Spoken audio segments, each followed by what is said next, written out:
Hello everyone, myself Nainima Raghuvanshi. Welcome you all in our online learning platform Let's Study India. Previous video में हमने discuss करा था Mendel के बारे में और कुछ टर्मिनोलॉजीज के बारे में। ये सारी चीज़ें हम डिस्कस कर चुके हैं। अगर आपको वो वीडियोस देखने हैं तो आप प्लेलिस्ट में जाके पहले की वीडियोस देख सकते हैं। आज के लेक्चर में जो हम डिस्कस करेंगे वो हम कुछ इन चीज़ों के बारे में डिस्कस करेंगे कि लाइक हमने मेंडल के बारे में जान लिया कि मेंडल ने एक्सपेरिमेंट किया, क्यों उनके एक्सपेरिमेंट को एक्सेप्ट किया गया, क्यों नहीं एक्सेप्ट किया गया, ये सारी चीज़ें हम देख चुके हैं। आज हम मेंडल के एक्सपेरिमेंट के साथ स्टार्ट करेंगे कि मेंडल ने एक्सपेरिमेंट किया क्या था, उनके जो दोनों क्रॉस हैं वो कौन कौन से क्रॉस हैं और क्या उनके लॉज और पोस्टुलेट्स हैं। ठीक है, तो चलिए स्टार्ट करते हैं आज का वीडियो।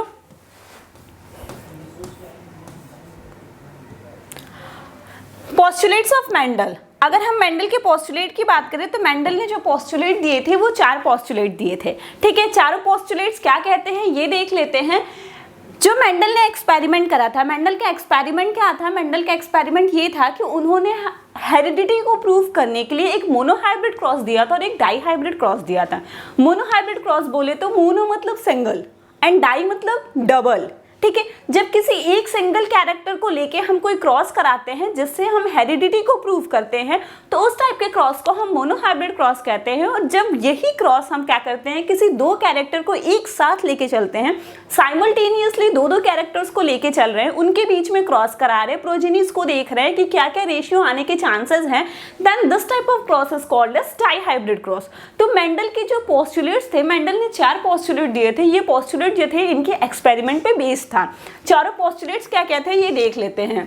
फर्स्ट है, according to the first postulate each character is controlled by a pair of unit factor and these factor is called as allele। पहले पोस्टुलेट्स के अकॉर्डिंग इनके ये था कि जितने भी कैरेक्टर्स होते हैं किसी भी इंडिविजुअल में, आइदर वो कोई एनिमल हो या प्लांट हो, उसमें जितने भी कैरेक्टर्स, जैसे मेंडल का एक्सपेरिमेंट हमको पता है कि पी प्लांट पे हुआ था, तो पी प्लांट के जो 7 कैरेक्टर्स थे तो हर कैरेक्टर्स को कंट्रोल करने वाले पेयर ऑफ फैक्टर्स होते हैं। अगर सिर्फ फैक्टर बोले हम तो आपको ये चीजें पता है कि फैक्टर को अभी हम क्या कहते हैं, अभी हम क्या कहते हैं, फैक्टर क्या है, फैक्टर जीन होता है हमारा। Factor is what, gene. लेकिन अगर हम पेयर ऑफ फैक्टर कह रहे हैं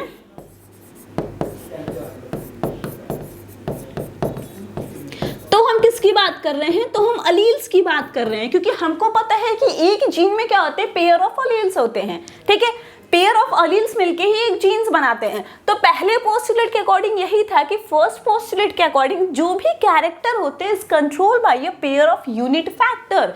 कोई एक फैक्टर के पेयर होते हैं वो उसको कंट्रोल करते हैं। मतलब जैसा अलील्स प्रेजेंट होंगे वैसे जीन्स बनेंगे और जैसा जीन होगा, हमको पता है जीनोटाइप फिनोटाइप के बारे में हमने टर्मिनोलॉजीज वाले लेक्चर में डिस्कस किया है। तो जैसा जीनोटाइप होगा किसी का वैसा ही फिनोटाइप होगा। जैसे अगर हम एक एग्जांपल ले ले तो हम बात करते हैं, मान लीजिए ये पेयर ऑफ अलील्स की, ठीक है, और ये कैरेक्टर जो है ये हाइट कैरेक्टर है और इससे फिनोटाइप क्या आएगा, टॉल। ठीक है, टॉल क्या है, टॉल हाइट है। Height is what, character. इसको कंट्रोल कौन कर रहा है, पेयर ऑफ अलील्स। ये जो है ये पेयर ऑफ अलील्स है ना, तो यही कंट्रोल कर रहे हैं इस कैरेक्टर को।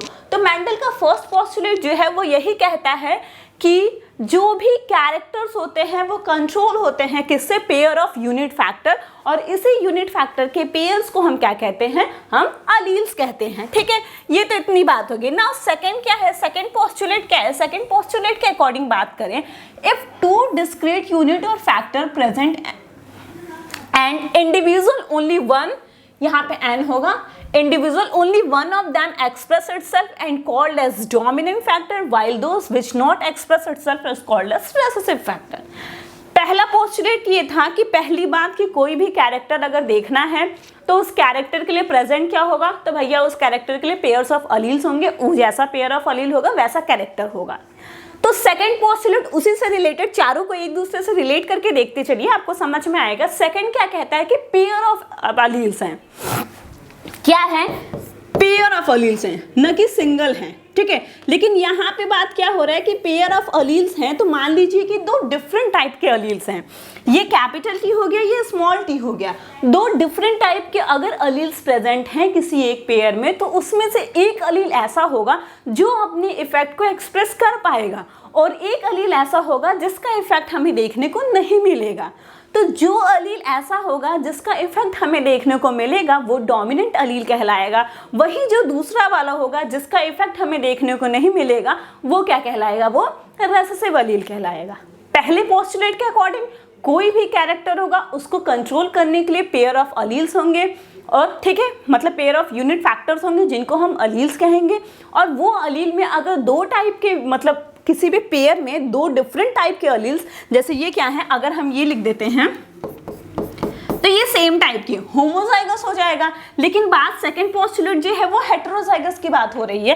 हेटेरोजाइगस में दो डिफरेंट टाइप के प्रेजेंट हैं, तो इसमें से कोई एक ऐसा होगा जो अपने इफेक्ट को एक्सप्रेस कर पा रहा है और वहीं कोई एक ऐसा होगा जो अपने इफेक्ट को एक्सप्रेस नहीं कर पा रहा है, वो उसके सामने दब जा रहा है। तो जो एक्सप्रेस कर पा रहा है वो कहलाएगा डोमिनेंट अलील, और जो एक्सप्रेस नहीं कर पा रहा है वो क्या कहलाएगा, वो रेसेसिव अलील कहलाएगा। ठीक है, ये सेकंड पोस्टुलेट की बात हो गई। अब अगर थर्ड पोस्टुलेट की बात करेंगे, the two discrete factor present in individual get separated at the time of gamete formation. कह रहे हैं कि कोई दो डिस्क्रीट फैक्टर अगर प्रेजेंट हैं किसी चीज में, तो जब गैमेट का फॉर्मेशन होने को रहेगा तो वो सेपरेट हो जाएंगे, अलग अलग हो जाएंगे। इस चीज को हम कैसे समझ सकते हैं? इस चीज को समझने के लिए आप ये देखिए कि अब ये देखिए कि मान लीजिए कोई, जैसे हम ह्यूमन की ही बात कर ले, जब गैमेट फॉर्मेशन होता है, गैमेट फॉर्मेशन क्या होता है, रिप्रोडक्शन के प्रोसेस में, तो जब फर्टिलाइजेशन होना होता है उसके पहले गैमेट्स बनेंगे, गैमेट का ही आपस में फर्टिलाइजेशन होगा। तो उस टाइम पे क्या होता है, जैसे कि मान लीजिए ये XX है और ये XY है, ठीक है, एक मेल और एक फीमेल है। अब जब गैमेट बनने का टाइम आता है तो इसके दो गैमेट्स बनेंगे, इसमें से भी दो गैमेट्स बनेंगे,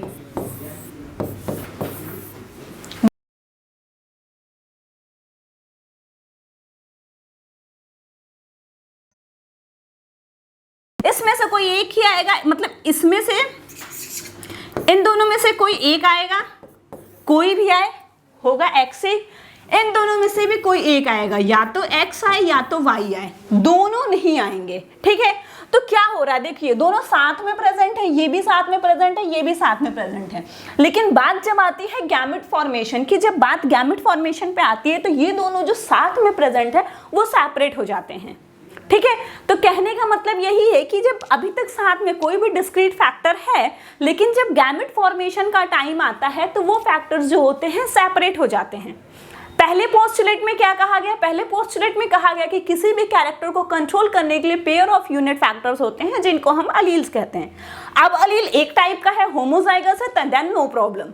लेकिन अगर हेटेरोजाइगस टाइप है, एक अपर केस एक लोअर केस, मतलब एक डोमिनेंट अलील और एक रेसेसिव अलील है, तो उसमें से एक ऐसा होगा जो अपने कैरेक्टर्स को एक्सप्रेस कर सकता है और एक ऐसा होगा जो अपने कैरेक्टर्स को एक्सप्रेस नहीं कर सकता है।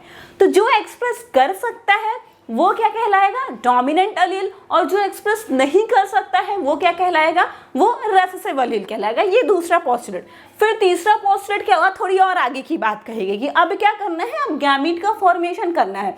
तो जब गैमीट का फॉर्मेशन होगा तो हमको पता है ये हमेशा पेयर में प्रेजेंट होते हैं, लेकिन ये एज इट इज गैमेट में नहीं जाएंगे। गैमेट के टाइम पे ये पेयरिंग इनकी टूट जाती है और ये अलग अलग, जैसे मान लीजिए हम अपनी ही बात कर लेते हैं, दो फ्रेंड हैं हम लोग, ठीक है, अगर दो फ्रेंड है तो हर जगह वो साथ साथ रह रहे हैं, क्लास में साथ साथ, लेकिन एग्जाम में क्या होता है, ऐसा थोड़ी ना कि मान लीजिए डेली वो कॉलेज जा रहे हैं तो एक ही सीट पे बैठ रहे हैं, साथ साथ रह रहे हैं।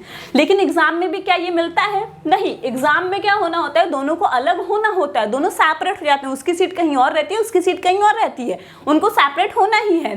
तो यही होता है कि गैमेट फॉर्मेशन के टाइम पे क्या होता है कि ये सेपरेट हो जाते हैं। ठीक है, तो थर्ड पोस्टुलेट जो है हमारा वो यही कह रहा है कि the two discrete factor present in individual get separated at the time of gamete formation। gamete formation के टाइम पे ये जो दोनों discrete factors होते हैं वो separate हो जाते हैं। then last क्या कहता है, this postulate is based on Mendel's dihybrid cross and stated that, देखिए क्या है, ये सारे जो पॉस्टुलेट्स हैं ये मेंडल के मोनोहाइब्रिड क्रॉस पे, जो फर्स्ट और सेकंड है ये मेंडल के मोनोहाइब्रिड क्रॉस पे बेस्ड है, और जो लास्ट पॉस्टुलेट है ये मेंडल के डाईहाइब्रिड क्रॉस पे बेस्ड होता है। इसके अकॉर्डिंग क्या है, inheritance of one character is independent to inheritance of other character. ठीक है, हमने कहा कि जब हम एक कैरेक्टर को लेके क्रॉस करा रहे हैं तो वो मोनोहाइब्रिड क्रॉस आता है, तो यहाँ पे तो एक ही कैरेक्टर की बात हो रही है, तो ये जो होगा ये मोनोहाइब्रिड को फॉलो करता है। लेकिन यहाँ पे हम एक से ज़्यादा कैरेक्टर की बात कर रहे हैं। देखिए हम क्या कर रहे हैं, one character is independent to inheritance of other character. एक कैरेक्टर जो है वो दूसरे कैरेक्टर से इंडिपेंडेंट है, मतलब दो कैरेक्टर प्रेजेंट है तब तो एक दूसरे की बात हो रही है, तो ये किसको फॉलो करता है, डाईहाइब्रिड क्रॉस को फॉलो करता है।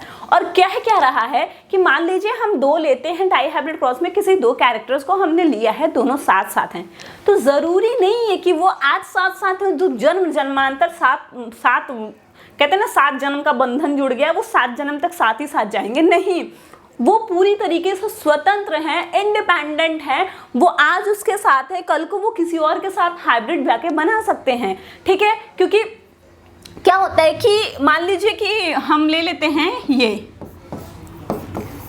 राउंड येलो वाला एग्जाम्पल और ये रिंकल्ड ग्रीन।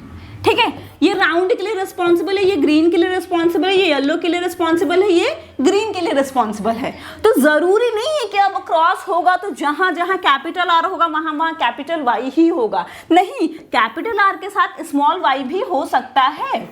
ठीक है, इसके साथ स्मॉल वाई भी हो सकता है, ये इंडिपेंडेंट है पूरी तरीके से, किसी के साथ भी जाके बॉन्डिंग कर सकते हैं। लाइक मान लीजिए हमारी एक फ्रेंड सर्किल है, तो हम उससे कोई कॉन्ट्रैक्ट थोड़ी ना साइन करवाए हैं कि आज तुम मेरे फ्रेंड हो तो कल को तुम किसी और से दोस्ती नहीं कर सकते हो, नहीं, यू आर इंडिपेंडेंट, तुम टोटली फ्री हो, किसी के भी साथ जाओ, किसी से बॉन्डिंग बनाओ, किसी के साथ जाओ, किसी से दोस्ती करो। तो यहाँ पे वही कहा जा रहा है कि कोई एक कैरेक्टर जो है वो ये नहीं होता है कि वो दूसरे के ऊपर डिपेंडेंट है, कि जहां जहां वाई जाएगा वहीं वहीं हम आर भी जाएंगे, आर जहां जा रहा है वाई वहीं जा रहा है, ऐसा कुछ भी नहीं है। ठीक है, वो तो पूरी तरीके से इंडिपेंडेंट है, वो किसी और के साथ जाके भी बॉन्डिंग कर सकते हैं, हाइब्रिड का भी फॉर्मेशन कर सकते हैं। तो यही मेंडल के चारों पोस्टुलेट्स हैं। ठीक है, अब हम आ जाते हैं मेंडल के एक्सपेरिमेंट पे। मेंडल के एक्सपेरिमेंट की अगर हम बात करें तो चाहे डाईहाइब्रिड हो चाहे मोनोहाइब्रिड हो, एक्सपेरिमेंट कोई भी हो, उसके लिए 3 बेसिक रूल्स हैं। ठीक है, 3 बेसिक रूल्स क्या क्या हैं, देखो, Mendel experiment was performed in 3 stages, 3 stage में उनके एक्सपेरिमेंट कंप्लीट होते हैं। फर्स्ट स्टेज क्या है, selection of true breeding plant. ठीक है, एक पहले क्या करना होगा, अगर आपको ऐसा एक्सपेरिमेंट करने का मन है कि हम भी मेंडल जैसा एक्सपेरिमेंट करेंगे, तो सबसे पहला स्टेप आपको करना है, एक ट्रू ब्रीडिंग प्लांट लीजिए। ठीक है, क्या करना है, एक ट्रू ब्रीडिंग टाइप का प्लांट का सिलेक्शन करना है, एंड ही सेलेक्टेड 7 ट्रेट्स और characters of the true breeding variety of plant. True breeding variety होती क्या है, on self pollination true breeding variety give the same trait, कि अगर सेल्फ पॉलिनेशन आप कराते हैं तो सेम ट्रेट ही आना चाहिए। इसी से पता चलता है कि वो ट्रू ब्रीडिंग है कि नहीं। अगर ट्रू ब्रीडिंग होगा तो आप जब भी सेल्फ पॉलिनेशन कराएंगे तो आपका सेम ट्रेट ही आपको मिलेगा। ठीक है, यही था इनका फर्स्ट स्टेज, कि पहले स्टेज में क्या कहता है, पेरेंट्स का सिलेक्शन। कहते हैं ना कि घर का माहौल जैसा होगा बच्चों का संस्कार वैसा होगा, माँ बाप के जैसे उन लोग का जैसा आइडिया होगा, जैसी उनकी वैल्यूज़ होंगी उस हिसाब से बच्चों में भी आती हैं। हालांकि ये सब कहने के लिए ही रह गई हैं आजकल के टाइम में, बट कहते हैं, तो इसलिए लोग सिलेक्शन बहुत जरूरी होता है। तो पहले सबसे पहले क्या करना है, पेरेंट्स का ही सिलेक्शन करना है। ठीक है, तो पेरेंट्स कैसा होना चाहिए, सिलेक्शन पेरेंट का करना है। कैसे पेरेंट का सिलेक्शन करना है, ट्रू ब्रीडिंग टाइप के पेरेंट्स का सिलेक्शन करना है। ट्रू ब्रीडिंग कहते किसको हैं, ट्रू ब्रीडिंग वो होता है जिसका हम कभी सेल्फ पॉलिनेशन करा रहे तो वो सेम ट्रेट ही दे, कुछ और नहीं दे। ठीक है, ये फर्स्ट स्टेज आ गया। फिर हम सेकंड स्टेज की बात करते हैं, तो सेकंड स्टेज में क्या करना है, hybridisation of F1 generation. F1 generation जो आ रहा है उसका हाइब्रिडाइजेशन करा देना है। ठीक है, Mendel perform reciprocal cross between the plants with contrasting traits and perform various mono and dihybrid cross traits. Okay, then third stage क्या होती है, जो हमारा F1 जनरेशन आता है या F2 जनरेशन, F3 जो भी जनरेशन आएगा उसका सेल्फ पॉलिनेशन कराना है। सेल्फ पॉलिनेशन बार बार कराने से क्या होता है कि हमें कंफर्मेशन आ जाता है कि हाँ हम सही कर रहे हैं, यही रिजल्ट आना चाहिए, इसमें कोई भी मतलब मिसमैच नहीं हो रहा है या कोई भी बाहर की चीज़ें या कुछ भी मतलब कोई गलती एरर का चांस नहीं रहता है। ठीक है, तो पहले स्टेप में क्या करना है, पेरेंट्स का सिलेक्शन करना है, फिर हाइब्रिडाइजेशन करना है, देन क्या करना है, सेल्फ पॉलिनेशन कराना है। अब हम क्रॉस को पढ़ेंगे। क्रॉस के पढ़ने के पहले मैंने इसीलिए आप लोगों को ये बताया कि वो स्टेप्स आपको समझ में आए। अब हम क्रॉस पढ़ेंगे और क्रॉस में उस चीज़ों को देखेंगे। ठीक है, चलिए तो स्टार्ट करते हैं मोनोहाइब्रिड क्रॉस से। देखिए, क्रॉस ऑफ मेंडल, इसका आइडिया मैंने आपको स्टार्टिंग में ही दे दिया था, फिर भी देख लेते हैं क्या है। Mendel provide 2 different types of cross in their experiment. These are monohybrid cross and dihybrid cross. Mendel ने अपने एक्सपेरिमेंट में 2 डिफरेंट टाइप के क्रॉस कराए थे, मोनोहाइब्रिड क्रॉस और डाइहाइब्रिड क्रॉस। ठीक है, मोनोहाइब्रिड क्रॉस क्या होता है, when we consider the inheritance of one character, यही मेन है। मोनोहाइब्रिड क्रॉस क्या है, जब एक बार में हम एक ही कैरेक्टर के इनहेरिटेंस को स्टडी करते हैं, एक बार में एक ही कैरेक्टर के इनहेरिटेंस को स्टडी करते हैं, तो उस टाइप के क्रॉस को हम मोनोहाइब्रिड क्रॉस कहते हैं। ठीक है, then this type of cross is known as monohybrid cross and known as. तो मेंडल का जो फर्स्ट और सेकंड लॉ है वो इसी मोनोहाइब्रिड क्रॉस पे बेस्ड है। ठीक है, फर्स्ट और सेकंड लॉ जो है वो मेंडल का, वो इसी मोनोहाइब्रिड क्रॉस पे बेस्ड है। अब हम मोनोहाइब्रिड क्रॉस को देख लेते हैं। देखिए क्या हो रहा है यहाँ पे, एक पेरेंटल जनरेशन है, हमको ट्रू ब्रीडिंग टाइप का पेरेंटल जनरेशन लेना था। ठीक है, इसको पहले हम देख लेते हैं खुद से करके, फिर हम इस स्लाइड से उसको मैच करा लेंगे। तो पहला रूल क्या कह रहा था मेंडल का, कि हमको पेरेंटल कॉम्बिनेशन जो लेना है वो कैसा लेना है, वो प्योर टाइप का लेना है। तो पेरेंट्स लेंगे हम पहले। ठीक है,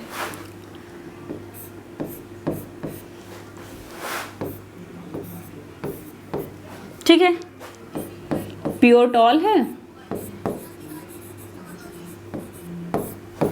और ये प्योर ड्रॉफ।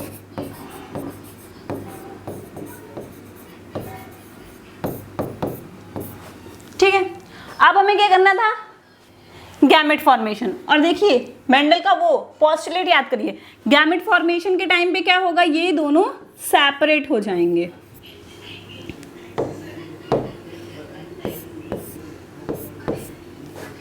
बन गया, इधर भी देख लेते हैं।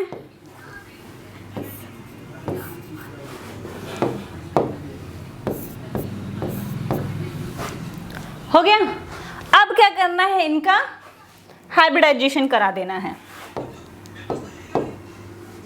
ठीक है, तो मान लीजिए एक गैमेट ये है, एक गैमेट ये है, दोनों का हम फ्यूजन करा देते हैं, तो हमें F1 जनरेशन जो आएगी वो क्या आएगी, और जितने आएंगे सारे ऐसे ही आएंगे। ठीक है, इसको चेक करने के लिए हम आपको दिखा दे रहे हैं कि जितने आएंगे सारे ऐसे ही आएंगे। देखिए ये इससे है, जाके इससे क्रॉस कर रहा है, capital T small T, then फिर ये इससे क्रॉस करेगा, कैपिटल टी स्मॉल टी, ये capital T small T, capital T small T आया। और ये देखिए आपका हो गया गैमेट, और ये हो गई F1 जनरेशन।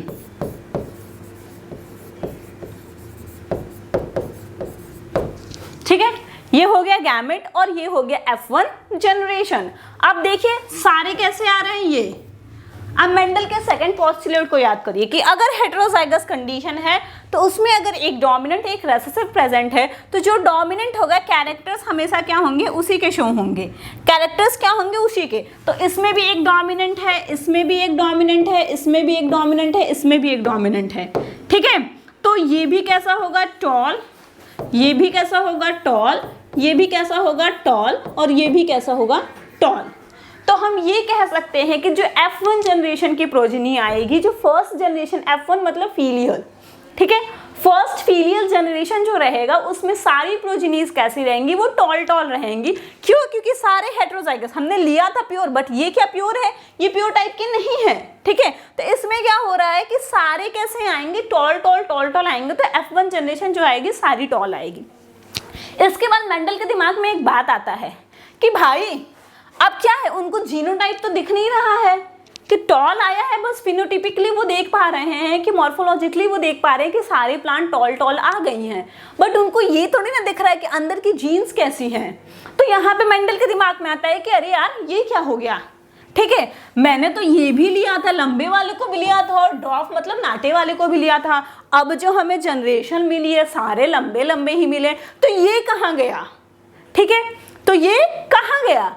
तो ये फिर क्या करते हैं, यहाँ पे मेंडल क्या करते हैं, फिर इसका F1 जनरेशन जो रहता है उसकी सेल्फिंग कराते हैं, ठीक है।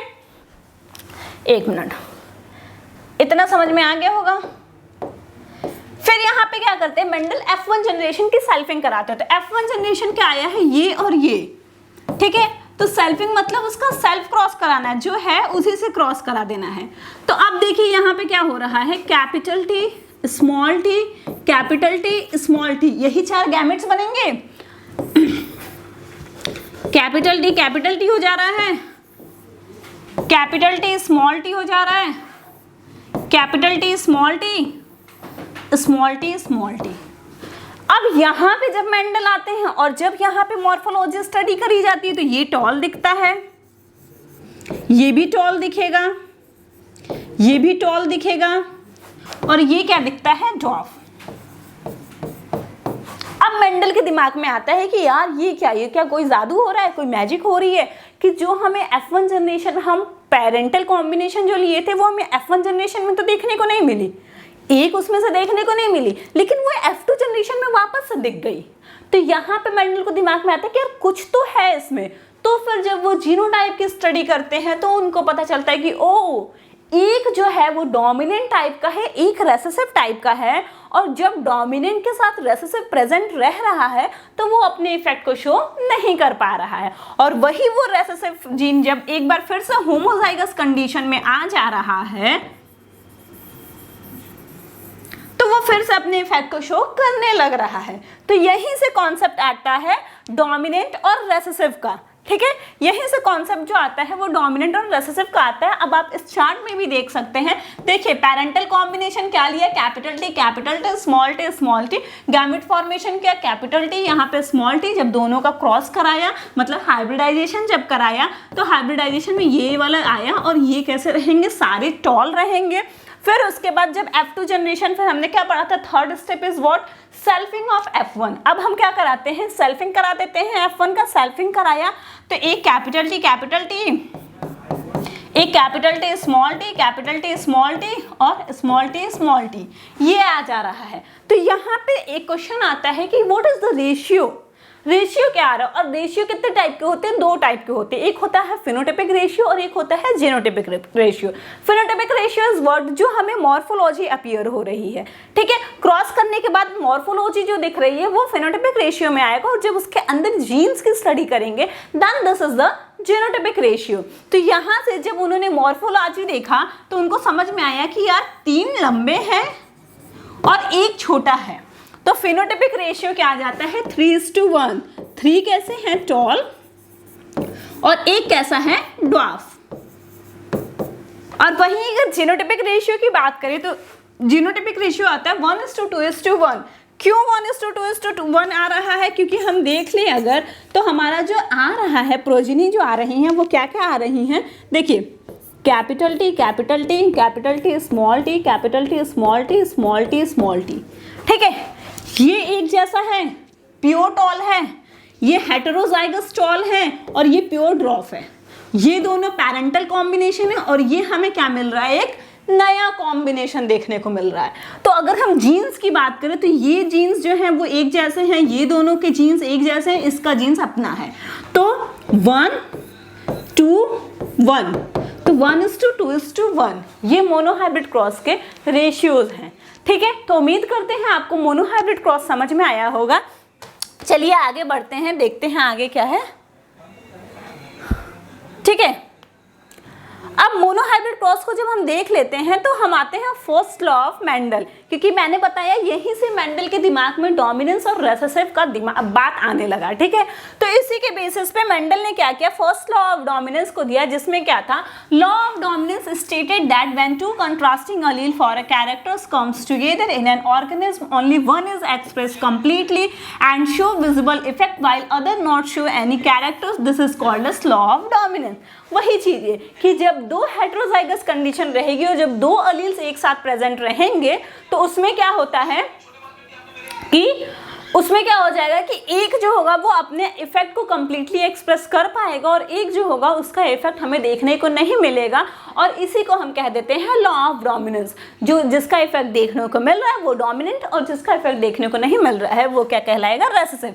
The character which shows is called as dominant character, और उसमें जो कैरेक्टर शो हो रहा है, जैसे फर्स्ट वाले में क्या होता है, खाली टॉल टॉल टॉल हो रहा था, तो टॉल क्या आ जाएगा, डोमिनेंट कैरेक्टर में, और डॉर्फ क्या आ जाएगा, वो रेसेसिव कैरेक्टर में आ जाएगा। लेकिन ये लॉ जो था, this law is not universally applicable, ये लॉ जो था ये यूनिवर्सली एप्लीकेबल नहीं था, मतलब सही था, लॉ सही थे बट यूनिवर्सली एप्लीकेबल नहीं थे, क्योंकि अभी हम आगे इनकम्प्लीट डोमिनेंस वगैरह पढ़ेंगे तो उसमें देखेंगे चीज़ें सब कुछ ऐसे ही रहेंगी बट फिनोटाइप चेंज हो जाएगा। तो इसलिए ये कहा गया कि ऐसा ज़रूरी नहीं है कि ये हर के लिए, क्योंकि इन्होंने बहुत सेलेक्ट करके लिया था ना, एकदम प्योर ब्रीडिंग प्लांट। हो सकता है भाई प्योर ब्रीडिंग प्लांट ना हो, जब प्योर ब्रीडिंग प्लांट नहीं होगा तो क्या ये लॉ फेल हो जाएगा। तो क्या होता है कि ये यूनिवर्सली एप्लीकेबल नहीं है, मतलब ज़रूरी नहीं कि हर पे ये अप्लाई हो, ठीक है। कुछ ऐसे एक्सेप्शंस भी देखने को मिलेंगे जिस पे ये लॉ एप्लीकेबल नहीं है, लेकिन इसका ये मतलब नहीं होगा कि ये लॉ जो है आपका वो गलत है। फिर सेकंड लॉ जो आता है मेंडल का, लॉ ऑफ सेग्रीगेशन, ठीक है। Law of segregation is the Mendel's second law. इस लॉ के अकॉर्डिंग क्या है, this law is based on the fact that alleles do not show blending and both traits are recovered as such in F2। F1 मतलब जो cross हम monohybrid बता रहे थे उसमें हम दिखा रहे थे, आप फिर से देख सकते हैं कि उसमें हम क्या बता रहे थे, ये देखिए मोनोहाइब्रिड क्रॉस में ये क्या था, जो पेरेंटल कॉम्बिनेशन होता है, पेरेंटल कॉम्बिनेशन देखिए ये क्या मतलब प्योर टॉल और प्योर ड्रॉप, ये क्या हो रहे थे, ब्लेंड नहीं हो रहे हैं। अगर ये ब्लेंड हो जाते, ब्लेंड का मतलब क्या होता है, किसी चीज़ में मिक्स हो जाना, एकदम घुल मिल जाना, ठीक है। अब ऐसा कि उसको हम अलग नहीं कर सकते हैं, ठीक है। जैसे चीनी पानी को हम घोल दें तो क्या बन जाता है, अच्छा खासा शरबत बन जाएगा। अब क्या देख के चीनी अलग कर सकते हो, पानी अलग कर सकते हो, नहीं कर सकते हो ना, क्यों, क्योंकि वो ब्लेंड हो गए हैं, आपस में मिल गए हैं, ठीक है।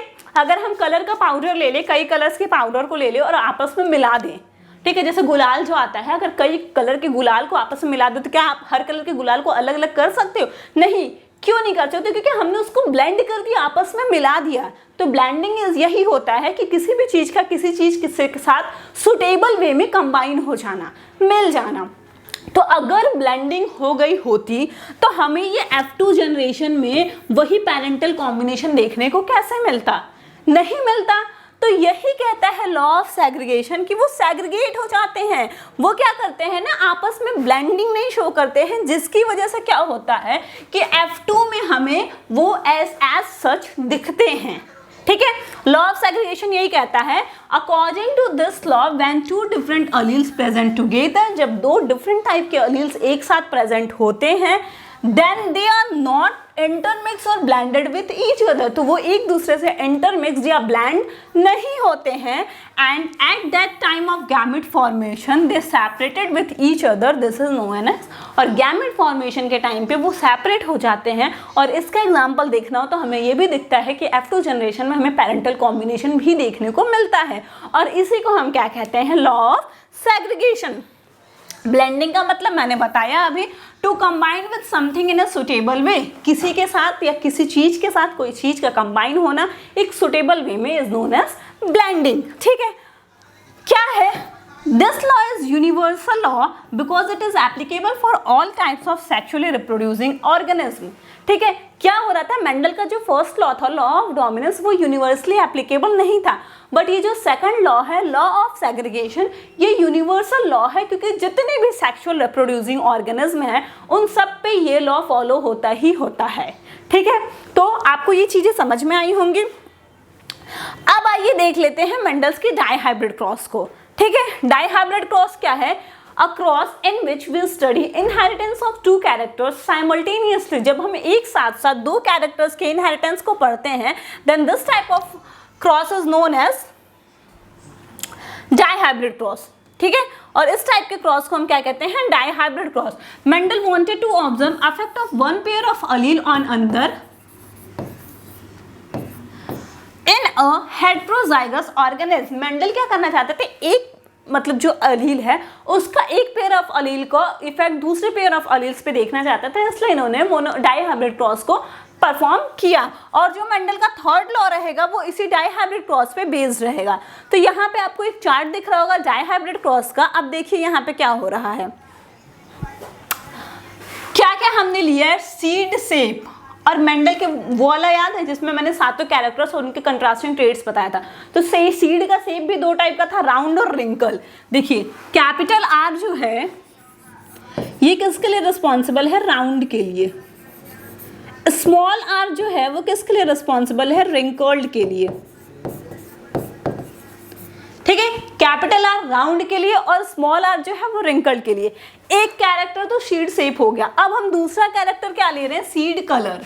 ठीक है, सीड कलर में क्या हो रहा है? कैपिटल वाई जो है वो येलो के लिए रिस्पॉन्सिबल है और वही स्मॉल वाई जो है वो किसके लिए रिस्पॉन्सिबल है? ग्रीन के लिए. ठीक है, capital Y is for yellow and small Y is for green.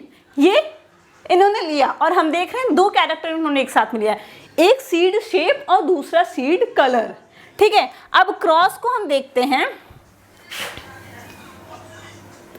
Cross देखिए क्या हो रहा है. हमको पता है कि कैपिटल आर लिया था इन्होंने राउंड के लिए, small R is for wrinkled, capital Y is for yellow and small y is for green. अब जो हमारा क्या कहते हैं फर्स्ट स्टेप क्या होता है मेंडल के क्रॉस का? Pure variety. ठीक है, capital R capital R capital Y capital Y. ठीक है, फिर आ जाएगा small R small R small Y small Y. अब गैमेट का फॉर्मेशन होगा तो गैमेट कुछ ये बनेगा और इसका गैमेट जो बनेगा वो कुछ ऐसा बनेगा. अब दोनों को हम क्रॉस करा देते हैं तो जो हमारी F1 जनरेशन आएगी वो ऐसी आएगी कुछ. ठीक है, ये क्या है? पेरेंट्स, गैमेट और ये F1 जनरेशन. अब इसमें से देखिए जो अपर केस है, ठीक है, ये जो अपर केस है कैपिटल और कैपिटल वाई, ये क्या है? डोमिनेंट कंडीशन है और जो लोअर केस होगा वो रेसेसिव कंडीशन होगा. तो हमको पता है कि जब एक डोमिनेंट प्रेजेंट होगा तो कैरेक्टर्स हमेशा उसी के शो होंगे, अगर जो रेसेसिव होगा वो उसकी प्रेजेंस में अपने कैरेक्टर्स को शो नहीं कर सकता. तो यहाँ पे अगर दोनों आर की बात करें तो कैपिटल आर है मतलब ये डोमिनेंट है तो ये प्रेजेंट है तो इसी का कैरेक्टर आएगा. और कैपिटल आर का कैरेक्टर क्या है? राउंड. तो कैसा आएगा? राउंड. और कैपिटल वाई कैसा था? येलो. ठीक है, राउंड येलो तो आ रहा है, राउंड येलो तो ये भी था.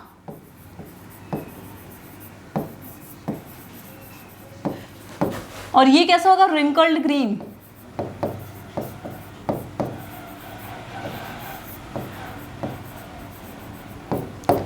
लेकिन इसमें उसमें डिफरेंस देखने को मिल रहा है. ये प्योर है और ये हेटेरोजाइगस है. ये प्योर राउंड येलो है और ये कैसा है? हेटेरोजाइगस राउंड येलो है. तो ये हमारी F1 जनरेशन आ गई. ठीक, अब क्या रूल है? Last is selfing of F1. तो हम अब क्या करेंगे? F1 की सेल्फिंग कर देंगे. ठीक है, चलिए F1 की सेल्फिंग करेंगे अब हम.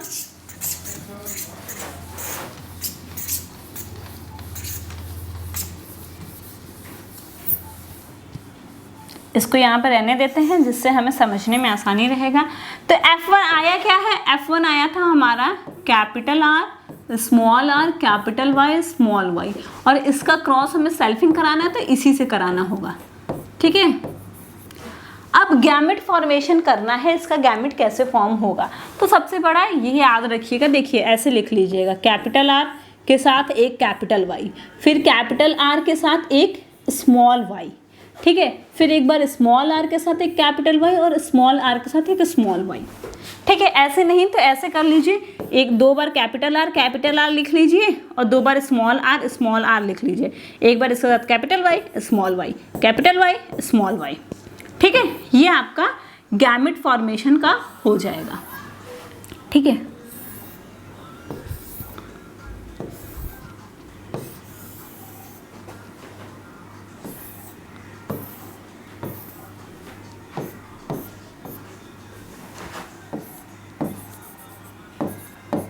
मेल फीमेल रहेगा, ये हो गया। अब हमें कुछ नहीं करना है, क्या करना है, बॉक्स के आगे पीछे की जो चीज़ें हैं उसको एज इट इज़ उसमें लिख देना है, ठीक है। तो चलिए लिख देते हैं, क्या है, कैपिटल आर कैपिटल वाई, फिर capital R capital Y small Y, capital R small R, फिर दोनों capital Y, capital R capital Y small Y, ठीक। फिर इसमें आ जाते हैं, कैपिटल आर दोनों हैं, एक वाई कैपिटल है एक वाई स्मॉल है, फिर दोनों कैपिटल आर है और दोनों वाई जो है वो स्मॉल टाइप के हैं, फिर एक कैपिटल आर एक स्मॉल एक कैपिटल वाई एक स्मॉल वाई, फिर कैपिटल आर स्मॉल वाई और स्मॉल वाई, ठीक।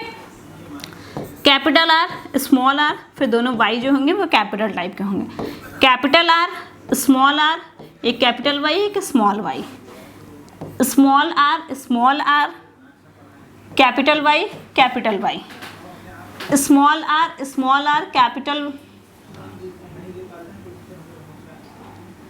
Small R capital Y small Y, ठीक है।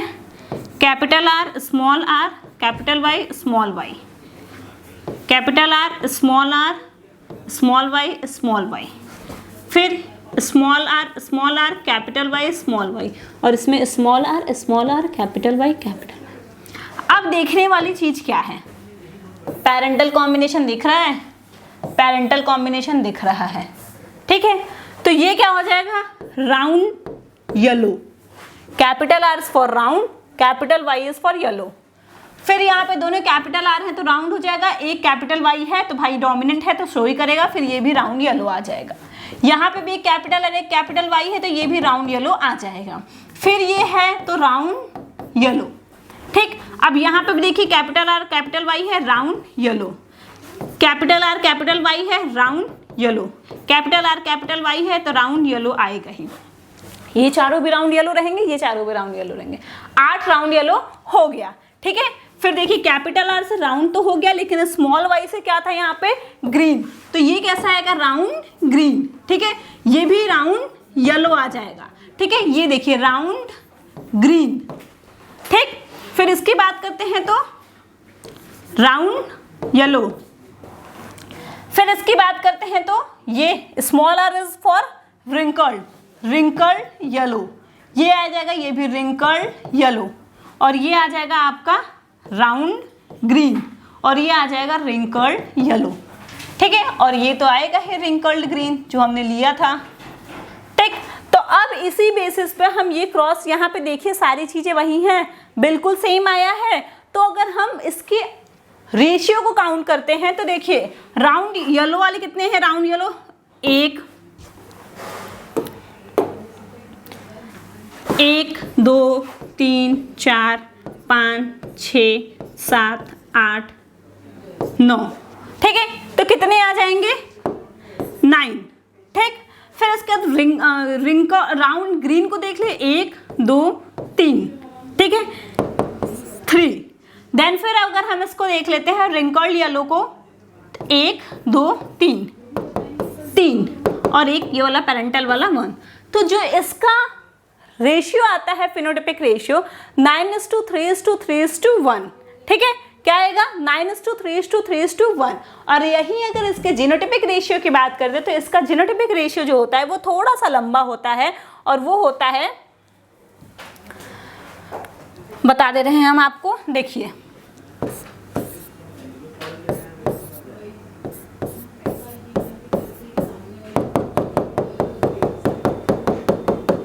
1:2:1:2:4:2:1:2:1, इसको आप चेक कर सकते हैं क्रॉस से, और क्रॉस को बनाने की कोशिश करिए, गैमेट फॉर्मेशन की कोशिश करिए और आप इसको चेक कर लेंगे। ठीक है, इसके आगे का जो लेक्चर होगा वो हम कल नेक्स्ट वीडियो में डिस्कस करेंगे। आज के लिए इतना ही रखते हैं, और अगर आपको वीडियो अच्छी लगी हो तो please like, share and subscribe. और अगर आपको वीडियो से रिलेटेड कोई भी प्रॉब्लम हो, कोई भी कंफ्यूजन हो तो कमेंट बॉक्स में लिख दीजिएगा, मैं उस चीज़ों को आपको दोबारा बताने की पूरी कोशिश करूँगी। Thank you.